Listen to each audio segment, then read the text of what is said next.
मुझे अतिथि बताया, मैं जहां से आया हूं वहां से ही नर्मदा मां का उद्गम हुआ है। नर्मदा माई जो आपके यहाँ आई है मध्य प्रदेश से ही आई है।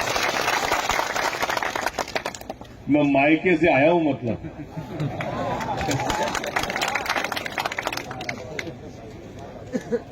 और आपके बीच में अर्जी लेके आया हूं।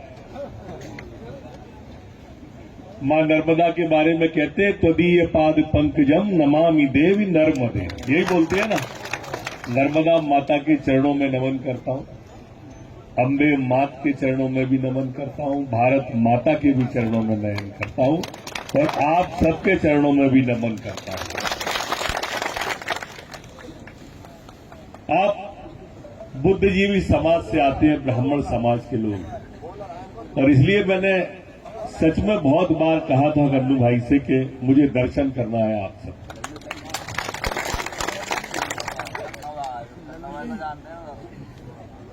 भारतीय संस्कृति के पोषक हैं आप, संवाहक हैं आप। देवों की है स्फूर्ति हृदय में, आदर युद्ध पुरखों का चिंतन, परंपरा अनुपम वीरों की, अद्भुत साधकों की वाणी है। ऐसे समाज से आते हो आप ऐसे समाज से आते हो जिन्होंने शब्दों को मंत्र बनाया, जिनने मंत्र को यंत्र बनाया, और विश्व का कोई भी विज्ञान आज हमारे पंचांग तक नहीं पहुंच पाया है। नासा के वैज्ञानिकों को भी हमारी जरूरत पड़ी, नासा के वैज्ञानिकों को हमारे पंचांग का सहारा लेके ही वो मौसम विभाग की जानकारी सही दे पाया। इसलिए मैंने कहा कि शब्दों को मंत्र और मंत्रों से यंत्र हमने जो बनाए उसके पास तक कोई नहीं पहुंच पाया। हम धर्म की ध्वजा पताका को लेकर चलने वाले समाज हैं, और नरेंद्र भाई मोदी जी भी वही कर रहे हैं। आप सोचो, मोदी जी के हिंदुस्तान के प्रधानमंत्री बनने के पहले जो हिंदुस्तान के अंदर तीर्थ स्थल थे, पर्यटन स्थल थे, वो पर्यटन स्थलों के नाम क्या थे? ताजमहल, लाल महल, कुतुब मीनार, यही थे ना। अब क्या हो गए? काशी विश्वनाथ, सोमनाथ, महाकाल, यही चर्चा में आ रहा है ना। काम दोनों एक ही कर रहे हैं। जो काम आप धर्म की ध्वजा पताका को लेकर चलने का काम करते हैं वही नरेंद्र भाई मोदी जी कर रहे हैं, वही अमित शाह जी कर रहे हैं। ब्राह्मणों पर मोदी जी के पहुंचने के पहले की कश्मीर की स्थिति और आज की स्थिति, 370 मोदी जी और अमित शाह जी ने एक दिन के अंदर हटा दी, आजादी के बाद से मांग कर दी। 35 से हटा दी। जो पाकिस्तान हमें रोज आंखें दिखाता था ना, आज पाकिस्तान की आंखों में आंखें डाल के जवाब देने वाले व्यक्ति का नाम नरेंद्र भाई मोदी है। और उस नरेंद्र भाई मोदी को हिंदुस्तान की और गुजरात की सत्ता देने वाले आप सब लोग हो, आशीर्वाद भारतीय जनता पार्टी को देने वाले आप सब लोग हो, दूरदृष्टि वाले हो आप सब लोग, दिव्य दृष्टि वाले भी कहलाते हो। वैसे तो ये जो विज्ञान आज आया है ना, ये विज्ञान कहीं नहीं लगता आपके सामने, अपने पंचांग के सामने। आज हम अपने बंद कमरे के अंदर कलकत्ता में क्रिकेट के मैच को देखते हैं। मैच को देखते हैं, सचिन तेंदुलकर ने ईडन गार्डन में शॉट लगाया। उस समय संजय को धृतराष्ट्र को, अंधे को धृतराष्ट्र को संजय ने बंद कमरे में बैठ के पूरा महाभारत सुनाया था कि नहीं सुनाया?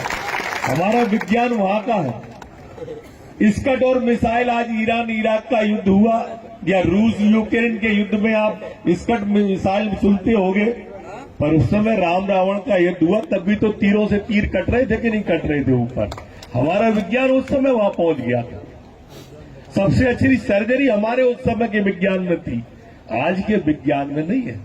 बंद कमरे में बैठ के धर्म क्षेत्र, कुरुक्षेत्र, संवेता, युद्ध सभा, मामका पांडवायश्य किम कुर्वत संजय दृष्ट्वा तु पांडवानीकम व्यूढ़म दुर्योधनस्तदा आचार्यम मुपसन्नम राजा वचनम को अब्रवीत अन्य च वह सूरा मदर्थे त्यक्त जीवना नाना शस्त्र प्रहारणा सर्वे युद्ध विराजता। ऐसे महाभारत का वर्णन बंद कमरे में धृतराष्ट्र को सुनाने वाले अपन लोग हैं। इसके रचयिता है ना, अभी व्यास जी का नाम आ रहा था, व्यास जी रचयिता तो है ये, महर्षि व्यास के वंशज हुए ना। हम में से कोई न कोई ऐसे किसी न किसी का वंशज है और सबका उद्देश्य वही है कि हिंदुस्तान में धर्म की ध्वजा पताका फहरती रहे। सबका उद्देश्य ही है, वही मोदी जी का, वही भारतीय जनता पार्टी का, वही हम सबका।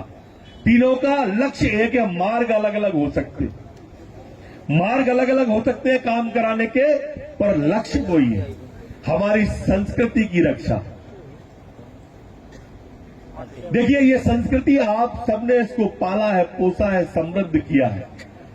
अपन को भूख लगती है, अपन भोजन करते हैं, कहते हैं स्वयं खाना प्रकृति है, छुड़ा के खाना विकृति है, और स्वयं भूखे रहकर दूसरे को भोजन कराना ये हमारी संस्कृति है। आप उस संस्कृति के पोषक हो। आज गुजरात का विकास विश्व में गौरवान्वित हो रहा है। कल आपने टीवी देखा होगा, आज की अखबार पढ़े होंगे, G20 देशों के अध्यक्ष, विश्व के अध्यक्ष वाली बात कर रहा हूं, G20 के कौन बने हैं बताओ आप? नरेंद्र मोदी। देखो मैंने पिछली सभा में अपनी में ये बात कही थी कि नरेंद्र भाई मोदी जी हमारे जब मध्य प्रदेश के प्रभारी थे, मैं उस समय भी विधायक था। अभी बताया ना व्यास जी ने कि मैं पिछले 32 साल से विधायक हूं, 32 साल से विधायक हूं और 17 साल से मंत्री हूं, लगातार 17 साल से मंत्री। वो उस समय प्रभारी थे हमारे मध्य प्रदेश के, और जब वो हमारे मध्य प्रदेश आते थे तो हम उनके अंदर गुजरात के मुख्यमंत्री की छवि देखते थे। जब वो गुजरात के मुख्यमंत्री बन गए तो हम उनके अंदर हिंदुस्तान के प्रधानमंत्री की छवि देखते थे, और जब वो हिंदुस्तान के प्रधानमंत्री बने तो हम सब लोगों ने उनके अंदर विश्व के नेता की छवि देखी। और आज भारत माता के माथे को विश्व में गौरवान्वित करने का कोई काम कर रहा है तो नरेंद्र भाई मोदी चल रहे हैं। ये अकेले शंकर भाई का चुनाव नहीं है, ये मोदी जी का भी चुनाव है। पूरा विश्व आंखें लगा के देख रहा है।